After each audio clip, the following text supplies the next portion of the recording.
last woodsman.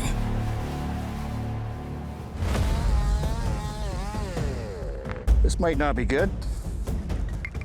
Further up the hill, Jim and Rob have spent over 4 hours wrestling with this cedar, trying to get one last money tree down to the water before the log barge arrives. But it's not going without a fight. Trees that are rotten and trees that are fragmented have different slabs and different pinch points, and they like to loosen off at different times. And that's what we're dealing with right now. These slabs all want to pop straight out like celery. Oh, she'll come out now. To topple a tree this massive, Rob needs to cut deep into its core. But this cedar's weight keeps shifting, so his saw keeps getting stuck no matter where he makes a cut. Now, let's see. No?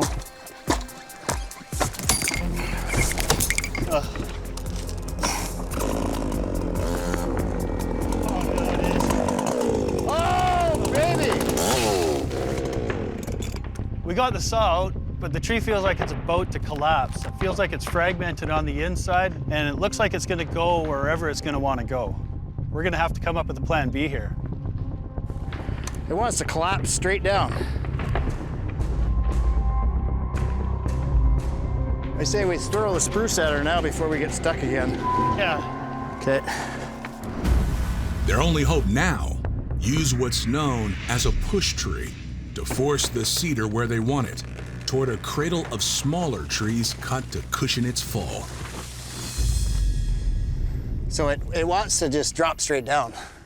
We're just gonna hit it with the spruce. Hopefully I don't miss, and hopefully it takes it over.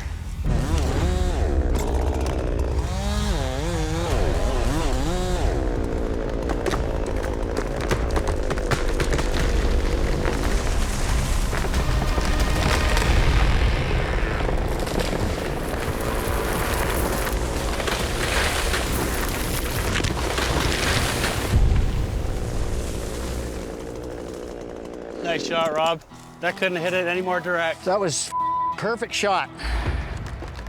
So would you say the banding worked? Yep, that was a good stroke of genius.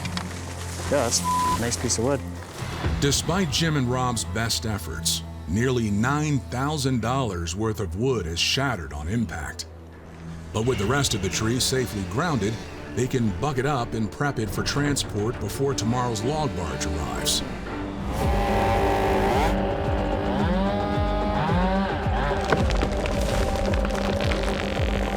Watch out, watch out!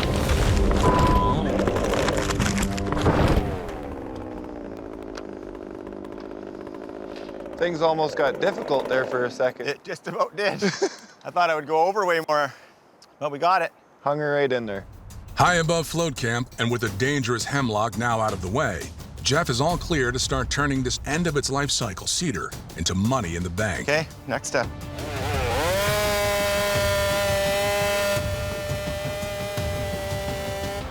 To start, he'll take a slab from the uphill side. So if his saw gets pinched, he can cut it from inside the cedar. Then he'll cautiously make his undercut and finish with a back cut to send it down on the side hill.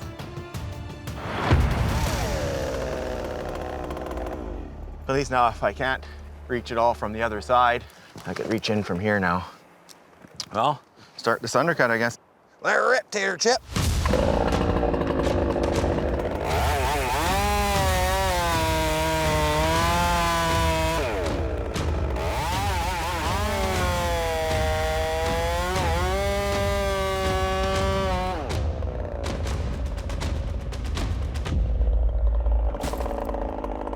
I don't really want to cut too much on this undercut. I want that to hold it. Because if I cut this side up and then go cut that last, all the weight will be there.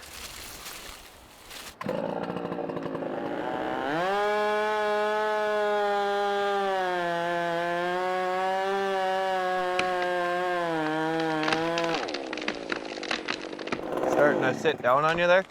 Yeah. See how it looks like inside? I'm gonna do it. You do your thing.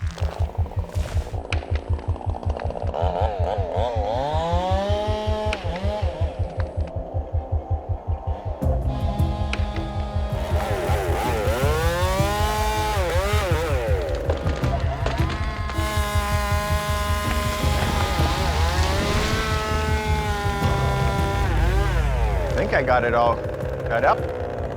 I don't know, Chris.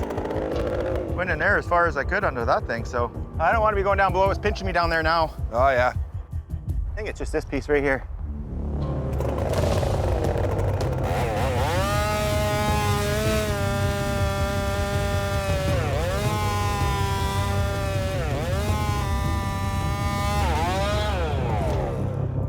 It's going. Oh yeah, talking.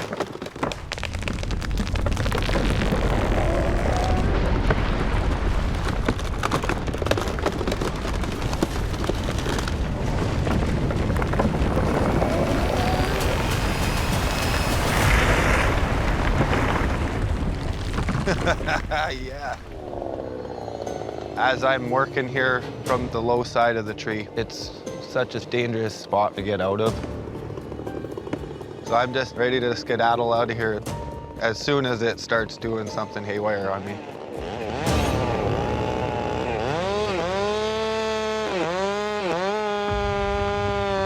When I can see the trees starting to peel back a bit, that's your first sign that it's trying to barber chair on us. I don't want this tree going over while I'm down here on the low side at this time. So pack my stuff up, come back around, and now I'm gonna start working on the high side of the back cut here now.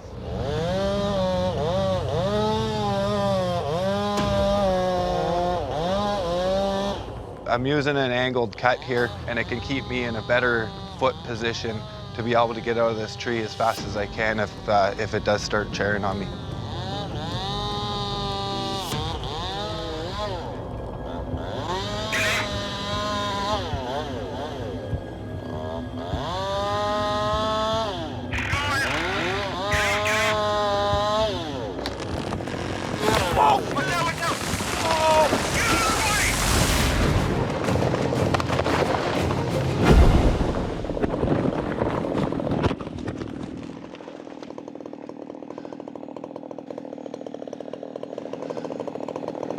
Holy, I need a raise.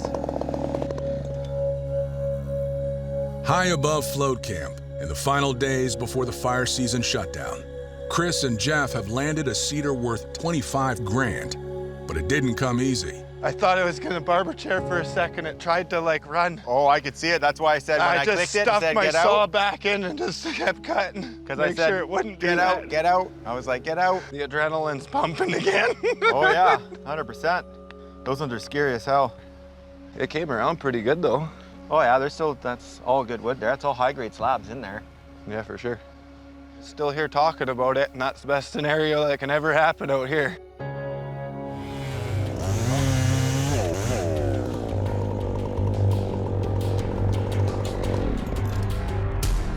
What do you think? Yep, that looks good. I put an undercut in the middle tree, then I'm gonna put an undercut in the top, nice cedar. So I'm gonna have to keep my holding wood into here. I have to put undercuts on my push trees before I can cut that danger tree. Otherwise, I'll have a cut up tree to my back, which I don't want because it's really dangerous. It's gonna be a bit of a tricky situation. I'm Rob Winger, I'm a West Coast faller. Been doing it for 27 years. Falling in general is all physics. You're transferring weight. And there's easy ways to do it and hard ways to do it. And if you use the principles of physics properly, it's gonna make your job a lot easier.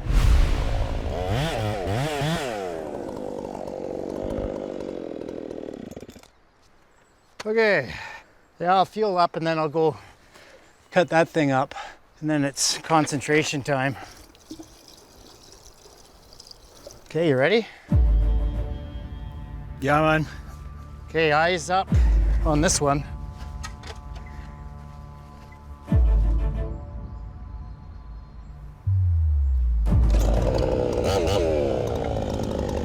Moment of truth, man.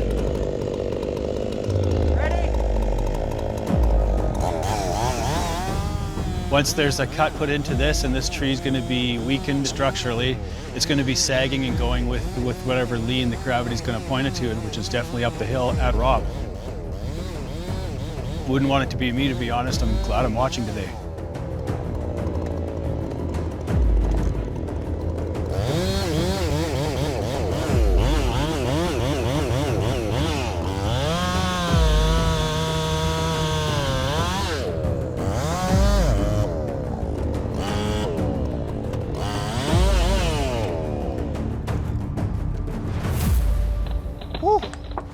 Oh.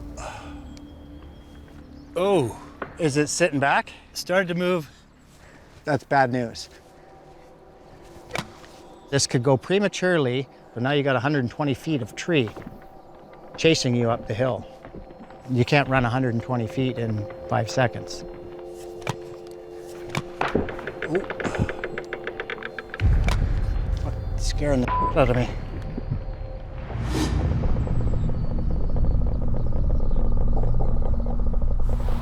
If this massive cedar drops on the cut logs up the hill, it could now roll straight back on Rob. So it's critical he make a heavy face cut to guide it onto a safer bed of debris. Okay, let's do it.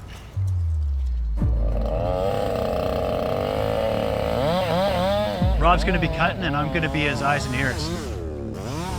This tree, it's leading up the hill. It could break off and go into the direction that it's not intended. I'm just going to watch out, make sure nothing's going to hit him, make sure he's safe, and we're going to do our job together.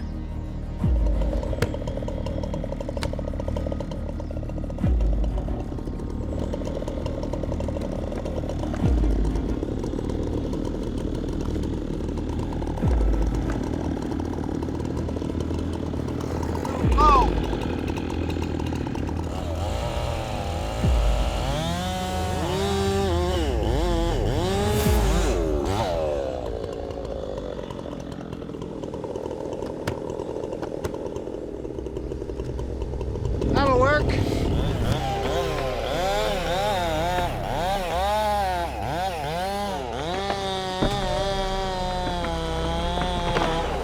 It's going, yeah it is.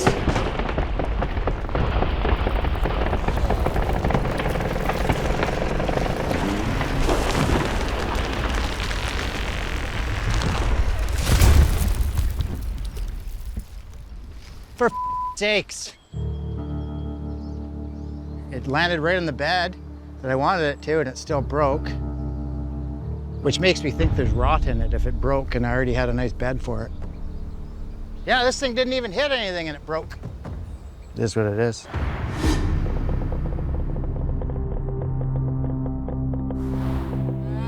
To keep this tree from smashing, Rob will have to shoot a tight gap between two nearby cedars and hope the hemlock growing off the back doesn't break loose and crush him. To better his odds, he'll make his usual face cut, then trim away at the tree's sides, leaving just enough holding wood for a fast final cut. Let's do it.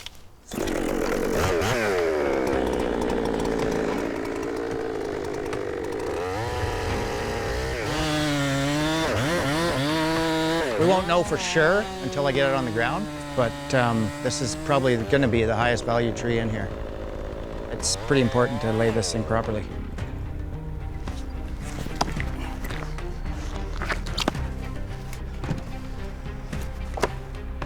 Let's just check the aim.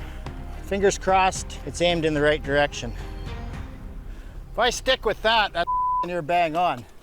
I'll just make it deeper and cut the guts out of it. I always do a smaller one and then I widen it out. It's just because of the small bar. Everybody's like, why don't you just use a bigger bar? Because I'm trying to make my back last till I'm 65. Okay.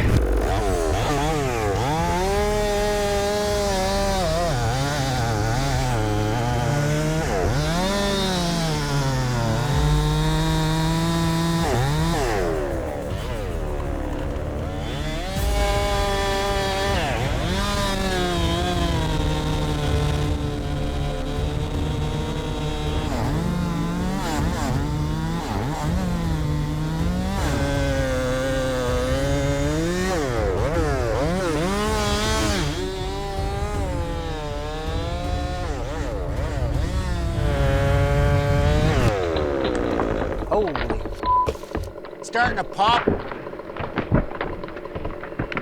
Okay, this thing wants to go before I want it to go. And I need to be ready to bolt if it does. Oh.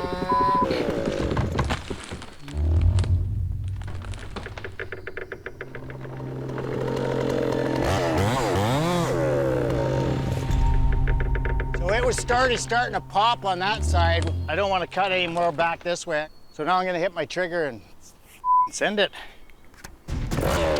First time it popped jarred me into, uh-oh, it does want to go. Sooner than later.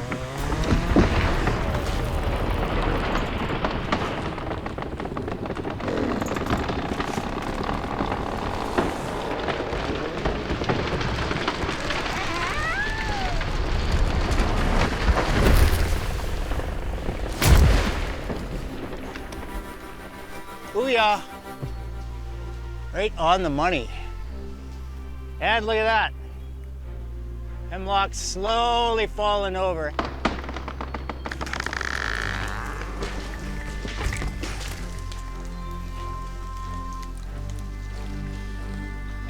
That's why I finished right in the back, just because of like that. Cedar saved out, that's the main thing. Pretty damn beautiful piece of wood. High grade, high grade, high grade. There's a truckload of wood laying there. Good fall. Best case scenario happened.